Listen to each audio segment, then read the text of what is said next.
Change is on the way at long last, but not until the weekend. So join me later in the programme to find out what's in store for our weather in the next couple of days.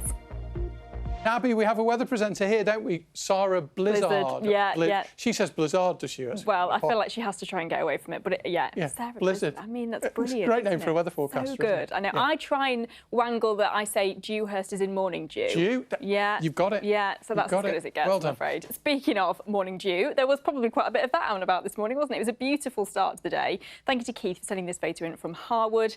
And then we did see some sunshine, sort of scattered about, but there has been quite a lot of cloud again today. Out and about in Ormskirk. Sent this photo in from this afternoon. If you do take a weather photo and you'd like to send it in to us here at North West tonight, all the details on the screen behind me very shortly. You can send it in to me directly on social media, on X, formerly Twitter, on Instagram, or you can sign up to become one of our BBC Weather Watchers, and those photos come straight into us here at the Weather Centre.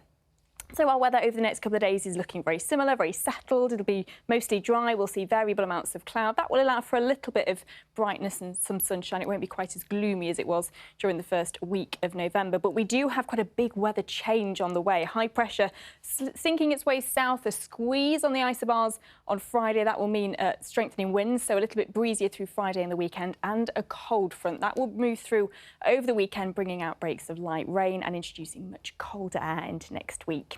But looking at things overnight tonight, it's mostly dry. We will just see one or two light showers. I think a fair amount of cloud, but some clearer spells as well, with our temperatures dropping back to around about 4 or 5 degrees Celsius at the lowest under those clearer skies. But I think generally speaking, as we start the day in one or two places where we've seen a little bit more cloud, it won't be too chilly.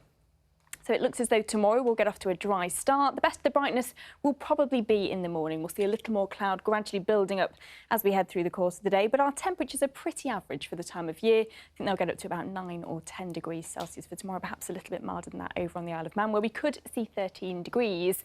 But a big change on the way. We've been looking at those very mild yellows and oranges for the last couple of weeks, but we are moving into that much cooler air mass as we head towards the end of the week and the weekend. So don't be surprised if you see a lot of frost, some ice, and the risk of some snow next week. Really? Rog. I know. Really? The newspapers will be going wild. Yeah, oh gosh. And how certain are you of that? Don't quote me, but there is certainly a chance. Oh my gosh, a little flurry. Little flurry. On higher ground, yes, as you say. Well, thank you very much, Abbie. That's it, and thank you so much for watching. Have a great evening. Good night. Good night.